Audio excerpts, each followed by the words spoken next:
words of advice, the charisma, all of those things. Oh my goodness, guys. I honestly was excited for this game. I really was. I mean, I even had my Warriors jersey on. It was supposed to be the closeout game, but would you just look at that score? It was the complete opposite. Let me do the math here, guys. 121 minus 67 equals 54 points. The Warriors were down by 54 points, and their superstar in Ja Morant wasn't even in the game. Sheesh. If you ask me, that kind of tastes like spoiled milk. But anyway, one game is just one game. Every team loses, and no matter how well you play, sometimes the sun just doesn't shine on you. And today, we'll go over just what this obliteration means for the Warriors, and also some hilarious stuff along the way that made me laugh. What if I told you that the NBA was rigged? You probably wouldn't believe me, right? I mean, I wouldn't have believed it either unless I saw it with my own eyes. Well, check this out. This was released before Game 5. Welcome back to NBA Today, presented by Hotels.com. Game 5, Warriors versus Grizzlies. That's tonight in Memphis. Yeah, you saw that right. On the huge screen in the back there, ESPN had the series at 3-2 even before the game started. Sheesh, guys. Maybe that was a mistake on the back end, people, or maybe, just maybe, that was the script that the NBA wrote, and perhaps it was their way of saying, we need the TV revenue, so we're going to extend this to 6 games. Now, I'm just kidding. I am kidding. But anyway, let's get down to the game. This loss against the Grizzlies was, well, pretty bad. I mean, this was the bad beats of bad beats. The Warriors pretty much got beat in every statistical category. Field goal percentage, three-point percentage, free throw percentage, rebounds, assists, steals, turnovers, points.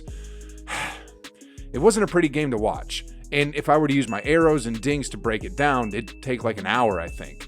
But you know what? It's not all that bad, and let me show you why. First off, this is the first time the Warriors had some serious pressure this postseason, and I believe it'll be a good test for them to overcome. I mean, they definitely don't want to lose Game 6 and have to go on to play a Game 7 back in Memphis. That would be bad.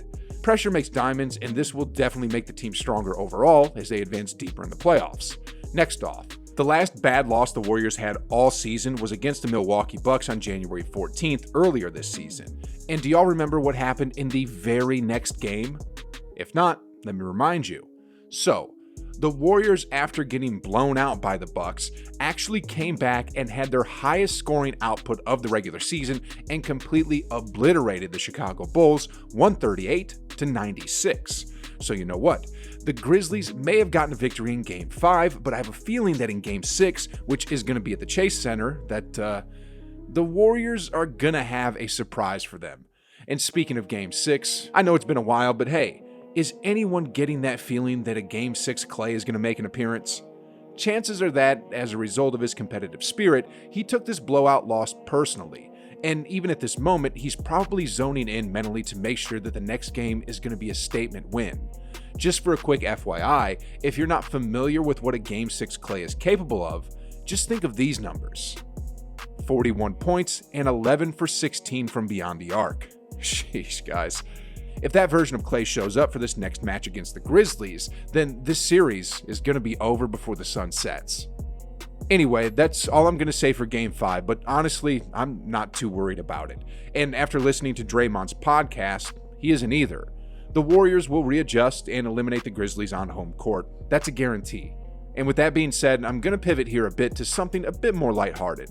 Y'all heard that Mike Brown recently got hired to be the head coach of the Sacramento Kings for next season, right? Well, it just so happens that after that announcement, he was inserted as the replacement head coach for Steve Kerr. And then the Warriors got obliterated by like 50 points. As the Warriors were getting blown out, this was probably what management was thinking. I'm sure it won't affect his hiring at all, but I'm sure that the GM of the Kings and the owner looked and stared at each other for a second or two and said, all jokes aside, I got a fun fact here for you. Who do you think is the #1 3-point scoring power forward in playoff history right now? So, in terms of makes, which power forward made the most 3-point shots in playoff history? If you said Dirk Nowitzki, you're wrong. He's third. If you said Robert Horry, you're wrong. He's second. the most threes scored by any power forward in NBA history is none other than Draymond Green at 149 and counting. Isn't that crazy?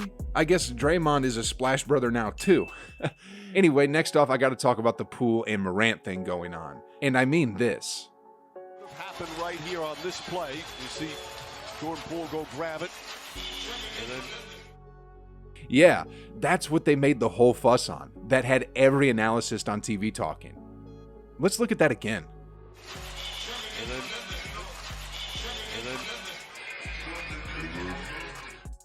Sheesh, guys. Did y'all know that the Grizzlies actually contacted the league to see if they could suspend Poole for that? Oh my goodness. Memes are popping up all over Reddit on this, and they are hilarious. I mean, check out some of these. So we all know that Ja Morant went to get x-rays and an MRI. Well, recently the head coach of the Grizzlies, Taylor Jenkins, released the actual MRI results, and here it is. Yeah, guys, I know this is a joke, but from everything Jenkins said recently, he's making it look like that little touch by Poole did something like this to Morant. In fact, let's look at that little touch again. here on this play, you see Jordan Poole go grab it. And then Oh my goodness, that was really less than nothing. Anyway, guys, so just before tip-off in Game 5, Jenkins still stood and doubled down on his belief that Poole's hand caused that knee injury to Morant. And here's what he said specifically. That's just what our medical team and what Ja said. That's when the injury was felt, was on that play, so I'm just stating the facts of what our guys have told us in-house. Jeez, guys, come on. Now, check out some of these fan memes that are being born out of this ridiculousness. So, as per what Jenkins said, and as per everything the Grizzlies have done to try and get Poole suspended, they definitely believe that JP3 can do this in real life.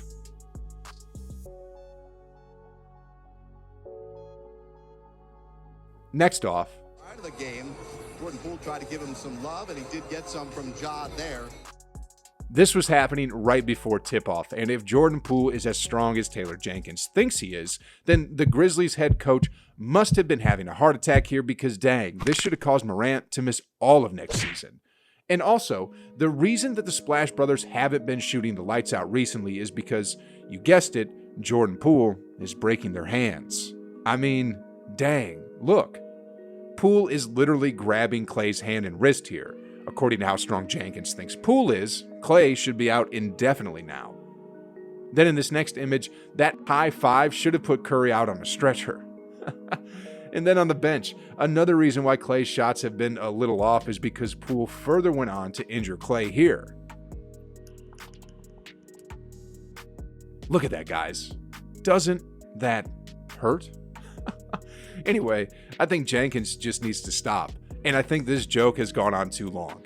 On the bright side of things, I'm glad that Poole is finally getting his flowers and that fans are really showing up to Chase Center for the pool party. And just like that, I'm going to pivot onto one of my favorite players of all time, Kobe Bean Bryant. Did y'all know that this dude was just not human? I mean, check out this video here. Some of the things he did were just absurd, and Ben Simmons could definitely learn a thing or two from the way the Black Mamba played the game. Anyway, it's a must-watch video, guys, so click the video, and like always, I'll see you on the other side.